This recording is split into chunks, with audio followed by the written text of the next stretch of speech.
బ్రతక నేర్చిన శత్రువులు. విశాలపురం గ్రామానికి పెద్దలు ఇద్దరున్నారు. వారిలో వ్యవసాయదారుడు భూషయ్యకు అంగబలం, కండబలం ఉంటే, వ్యాపారి రోసయ్యకు ధనబలం, అధికార బలం ఉన్నాయి. ఇద్దరు ఒకరికి మించి ఒకరు తెలివైనవారు. ఇద్దరికి ఒకరంటే ఒకరికి పడదు. బలవంతులతో విరోధం కూడదని విశాలపుర గ్రామస్తులందరూ వీరిద్దరితోనూ మంచిగాను వినయంగానూ ఉంటూ ఉంటారు. భూషయ్యకు రోసయ్యకు ఆ పద్ధతి నచ్చలేదు. ఊరంతా తన చెప్పు చేతుల్లో మాత్రమే ఉండాలని ఎవరి మటుకు వాళ్ళే అనుకుంటూ ఉండేవారు. ఇకపోతే రమణయ్య అనే పేరుకు మాత్రం విశాలపురం గ్రామాధికారి ఉండేవాడు. ముఖ్యమైన నిర్ణయం ఏం తీసుకోవాలన్నా ఆయన భూషయ్యను రోసయ్యను తప్పక సంప్రదిస్తాడు. ఇద్దరిలో ఏ ఒక్కరికి ఇష్టం లేకపోయినా ఆయన ఏ కార్యమూ తలపెట్టడు. భూషయ్యకి ఇష్టం లేని పని తలపెడితే వస్తాదులు అడ్డుపడతారు. రోసయ్యకి ఇష్టం లేని పని తలపెడితే పై అధికారులు తప్పుపడతారు. ఇలా ఉండగా వ్యవసాయంలో కొత్త పద్ధతులు వచ్చాయి. పంటలకు ఎరువులు వాడితే రెట్టింపుగా దిగుబడి పెరుగుతుందని ఆ దేశపు రాజు అన్ని గ్రామాలకు ఎరువులను సరఫరా చేయించాలని అనుకున్నాడు. అయితే రైతులు ఎరువులకు కొంత మూల్యం చెల్లించాల్సి ఉంటుంది. ఇందువల్ల ఎరువుల సరఫరా వర్తకుల ద్వారా జరిపించాలనుకున్నాడు మహారాజు. ఈ విషయమై ఆయన అన్ని గ్రామాల అధికారుల్ని పిలిచి సంప్రదించాడు. వారిలో రమణయ్య ఒక్కడే ఈ విషయం ముందుగా తన గ్రామస్తులతో చర్చించాలన్నాడు. రాజు ఆశ్చర్యపడి, గ్రామం బాగు కోసం నేను తలపెట్టిన ఈ పనికి మళ్ళీ వేరే గ్రామస్తులతో చర్చెందుకు అని అడిగాడు. అయితే అతను, ప్రభు, మా ఊళ్ళో రోసయ్యకు తెలియకుండా మరొకరు వ్యాపారం చేయలేరు. కాబట్టి తమరు ఎరువులను రోసయ్య ద్వారా అమ్మించాలి. వ్యవసాయదారు భూషయ్య చెప్పనిదే ఎవ్వరూ వాటిని కొనరు. భూషయ్యకు రోసయ్యకు ఏమాత్రమూ సరిపడదు. వీరిద్దరికీ నచ్చ చెప్పనిదే ఎరువులు మా గ్రామం ప్రవేశించడం సాధ్యపడదు అన్నాడు రమణయ్య. ఆ మాటలకు రాజు మరింత ఆశ్చర్యపడి, ఆ భూషయ్య రోసయ్యలకు రాజాజ్ఞను కూడా ధిక్కరించేంత ధైర్యం ఉన్నదా అని ప్రశ్నించాడు. అలా చేస్తే ఎప్పుడూ వాళ్లను ఖైదు చేయించేవాడిని ప్రభు. ఇద్దరికిద్దరు చాలా తెలివైన వాళ్ళు. వాళ్ళ గొడవలేవో వాళ్ళవి, నేరం మాత్రం చేయరు అన్నాడు రమణయ్య. ఈ వ్యవహారం పట్ల రాజుకు కుతూహలం పెరిగింది. ఆయన తక్కిన గ్రామాధికారులందరినీ పంపించేసి రమణయ్యను ఒక్కడిని ఉండమన్నాడు. ఈలోగా అక్కడికి మంత్రి వచ్చి, మహారాజా, చారులు చెబుతున్న దాని ప్రకారం మన పొరుగురాజు మాధవసేనుడు తెలివి తక్కువ విధానాలను అనుసరించి ప్రజల ఆగ్రహానికి గురయ్యాడు. సైనికులలో తిరుగుబాటు కూడా వచ్చేలా ఉంది. ఆ రాజ్యం మీద దండెత్తడానికి మనకిదే మంచి సమయం అని చెప్పాడు. మాధవసేనుడి విషయం అలా ఉంచండి. మనకిటు తూర్పు పక్కన ఉన్న చంద్రగుప్తుడి సంగతి ఏమిటి? అతను బలహీనపడ్డా? లేకుంటే మనం ఇలా మాధవసేనుడి మీదకి సైన్యాన్ని తరలించగానే అతను మన రాజధాని మీద దాడి చేసి ఆక్రమిస్తే ఏం చేయాలి అని అడిగాడు మహారాజు. ఇందుకు మంత్రి, మహారాజా, ఈ సమస్య పరిష్కారం అవుతుంది. మన విదూషకుడు ఇద్దరి దూతలకు ప్రత్యేక శిక్షణ ఇచ్చి ఒకణ్ణి మాధవసేనుడి వద్దకు, మరొకణ్ణి చంద్రగుప్తుడి వద్దకు పంపాడు. వాళ్ళు అదును చూసి ఒకరి మీద ఒకరికి బాగా చాడీలు చెప్పి వాళ్ళిద్దరి మధ్య పరమశత్రుత్వాన్ని సృష్టిస్తున్నారు. తమరు మాధవసేనుణ్ణి ఓడిస్తే చంద్రగుప్తుడు ఎంతో సంతోషించే పరిస్థితి ఏర్పడుతుంది. రాజు మంత్రిని శహబాషని మెచ్చుకున్నాడు. అప్పుడు రమణయ్య కలగచేసుకుని, ప్రభు, తమ విదూషకుడు మహామేధావిలాగున్నాడు. విశాలపురంలో భూషయ్యకు రోసయ్యకు మధ్య గొడవ పెట్టి ఇద్దరూ తగులాడుకునేలా చేయడం ఆయన చేతనైతే నా సమస్య కూడా పరిష్కారం అయిపోయినట్టే అన్నాడు. రాజు వెంటనే విదూషకుడికి కబురు పంపించి రమ్మన్నాడు. విదూషకుడు రమణయ్య సమస్య ఏమిటో విని, గ్రామంలో భూషయ్య రోసయ్యల వంటి పెద్దలుండగా నువ్వు గ్రామాధికారి ఎలా అయ్యావు? గ్రామమంతా వాళ్ళ అదుపులో ఉన్నప్పుడు తామే గ్రామాధికారి కావాలని వాళ్ళెందుకు అనుకోలేదు అని అడిగాడు.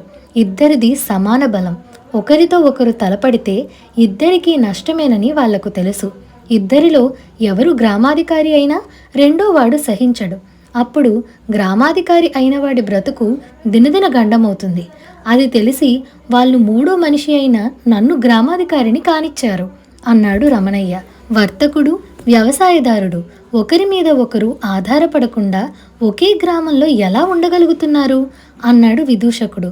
భూషయ్య తనకు అవసరమైన వస్తువులన్నీ ఇతరుల చేత రోసయ్య వద్ద కొనిపించుకొని తీసుకుంటాడు. రోసయ్య అంతే, ఎట్టి పరిస్థితుల్లోనూ ఒకరికొకరు ఎదురుపడరు, మాట్లాడుకోరు అని జవాబిచ్చాడు రమణయ్య. వీళ్ళు బ్రతక నేర్చిన శత్రువుల్లా ఉన్నారు. ఇలాంటి వాళ్లను చాడీలతోటే లొంగతీయాలి. అందుకు నేను మెరికల్లాంటి 2 మనుషులను పంపుతాను అన్నాడు విదూషకుడు. వెంటనే రమణయ్య రాజుతో, ప్రభు, విదూషకుడి మనుషులు మా గ్రామంలో విజయం సాధించే వరకు తమరు దండయాత్ర విషయం వాయిదా వేయవలసిందిగా కోరుతున్నాను అని అడిగాడు. ఈ మాటలు విని రాజు ఆశ్చర్యపడినా ఎందుకని అడగకుండా సరేనన్నాడు. ఆ తర్వాత విదూషకుడు పంపగా శంకరుడనేవాడు భూషయ్య వద్దకు, గోపాలుడనేవాడు రోసయ్య వద్దకు చేరుకున్నారు. ఇద్దరూ కూడా చాడీలు చెప్పడంలో చాలా నేర్పరులు. రోజు వాళ్ళు భూషయ్య మీద రోసయ్యకు, రోసయ్య మీద భూషయ్యకు లేనిపోనివన్నీ కల్పించి చెప్తూ ఉండేవాళ్ళు. అందుకు ఆ పెద్దలిద్దరూ ఆవేశపడినట్లే కనిపించినా ఒకరితో ఒకరు గొడవలు మాత్రం పెట్టుకోలేదు. అలా 1 నెల రోజులు గడిచాక శంకరుడు, గోపాలుడు చాటుగా కలుసుకుని, ఈ పెద్దలు మన మాటలను పూర్తిగా నమ్మినట్టు కనబడట్లేదు, ఇక నుంచి మనం జాగ్రత్తగా పథకం వేసుకొని వీళ్ళిద్దరి మధ్య చిచ్చు పెట్టాలి అని అనుకున్నారు.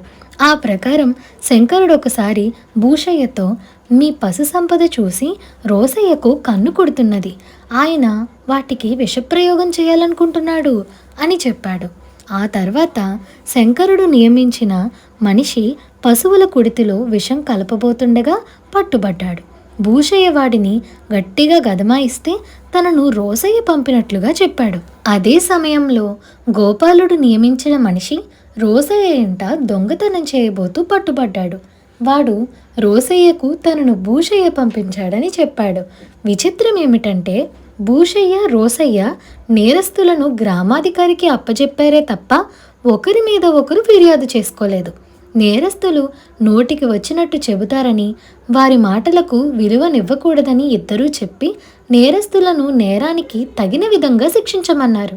తర్వాత భూషయ్య శంకరుడిని పిలిచి, నువ్వు ఉత్త పుణ్యాన రోసయ్య మీద చాడీలు చెబుతున్నావని నాకు అనుమానంగా ఉంది.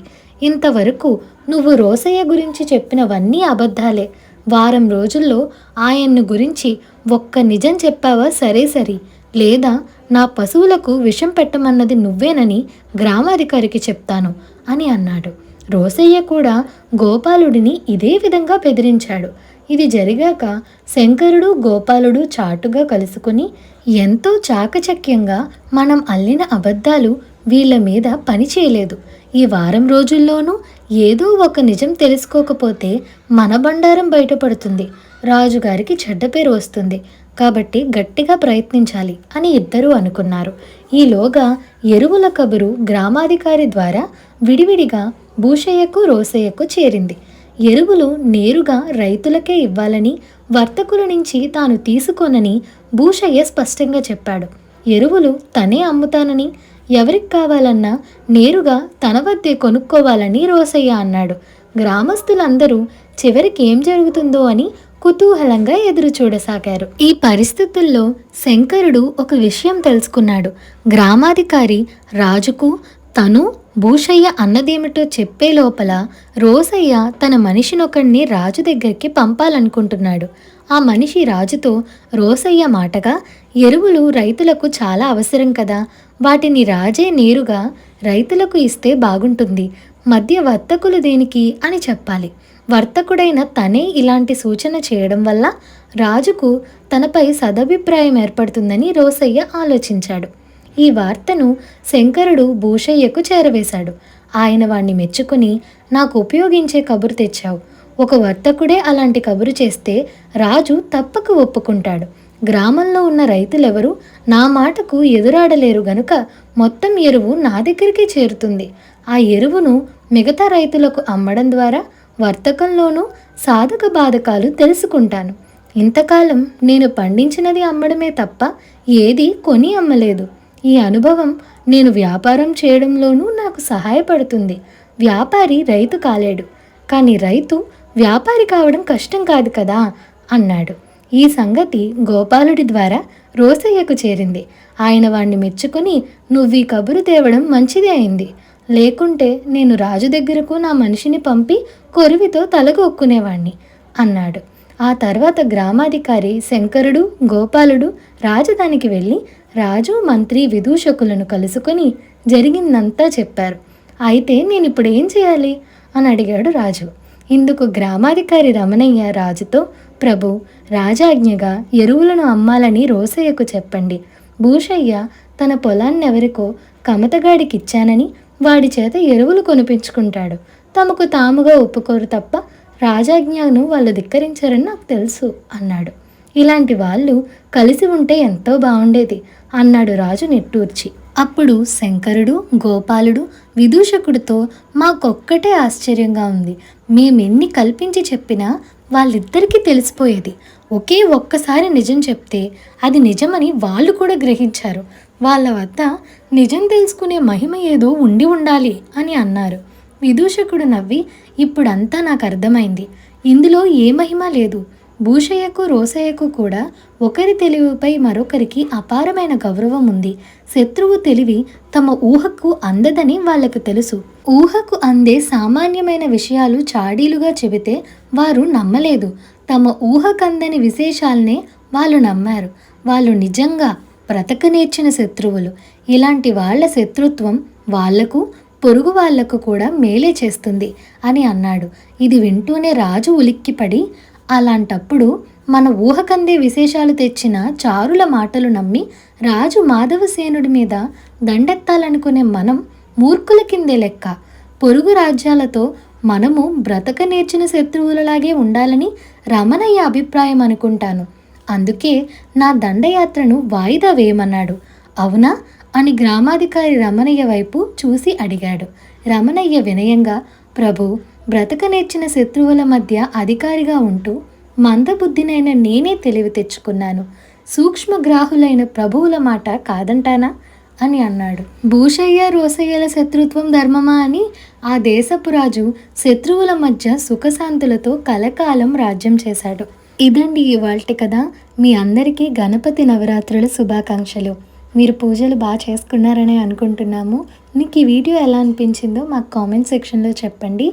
అలాగే ఈ వీడియో నచ్చినట్లయితే like, share, subscribe to Priya stories Telugu. Thank you for watching.